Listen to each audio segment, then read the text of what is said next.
शीर्षक पालकमंत्री चंद्रशेखर बावनकुळे यांच्या आदेशांकडे अमरावती तहसीलदारांचे दुर्लक्ष, कारवाईची मागणी. अमरावती जिल्ह्याचे पालकमंत्री चंद्रशेखर बावनकुळे यांच्या आदेशांकडे अमरावती तहसीलदार दुर्लक्ष करीत असल्याचा आरोप करण्यात आला आहे. या संदर्भात संबंधित अधिकाऱ्यांविरुद्ध कारवाई करण्याची मागणी करण्यात आली आहे. बुधवार दिनांक 18 फेब्रुवारी 2026 रोजी जनसंवाद व तक्रार निवारण कार्यक्रम पालकमंत्र्यांच्या संकल्पनेतून अमरावती तहसील येथे आयोजित करण्यात आला होता. या कार्यक्रमात नागपूर मोर्शी हायवे ते बडगाव माहेर या गावासाठी जाणारा मुख्य रस्ता व भवानी परिसर पूर्णतः धूळमय झाल्याची तक्रार निवेदनाद्वारे तहसीलदारांकडे करण्यात आली. निवेदनानुसार संबंधित भागात केशर व आरएमसी प्लॉटधारकांमुळे मोठ्या प्रमाणात धूळ उडत असून यामुळे परिसरातील नागरिक व शालेय मुलांच्या आरोग्याला धोका निर्माण झाला आहे.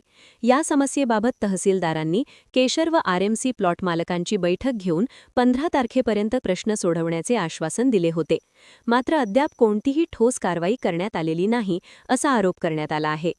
भवानी परिसर हा राहण्यासाठी परवानगी असलेला भाग असताना तेथे इंडस्ट्रियल एरिया तयार करण्यात येत असल्याचेही निवेदनात म्हटले आहे.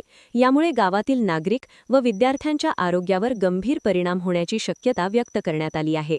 या प्रकरणात लवकर निर्णय न घेतल्यास आंदोलन छेडण्याचा इशारा देण्यात आला असून संबंधित सर्व जबाबदारी तहसीलदार व संबंधित अधिकाऱ्यांवर राहील, असे निवेदनात नमूद करण्यात आले आहे. ही माहिती अक्षय गजानन चव्हाण यांनी प्रसिद्धीस दिली आहे. नमस्कार, मी अक्षय गजाननराव चव्हाण, राहणार वडगाव मावळे.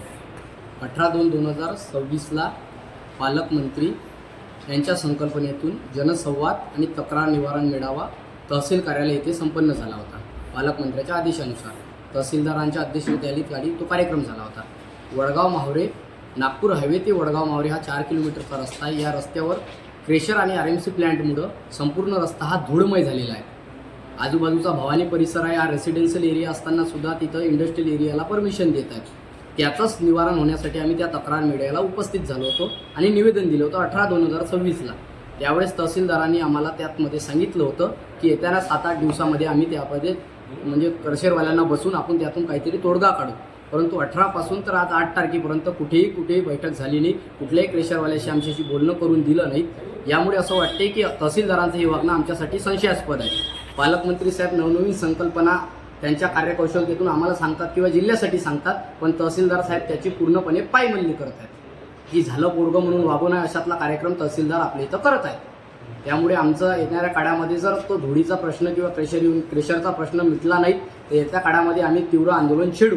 पत्रकार परिषदेच्या माध्यमातून आम्ही पालकमंत्र्यांपर्यंत हा मेसेज पोहोचवण्याचा प्रयत्न करतो.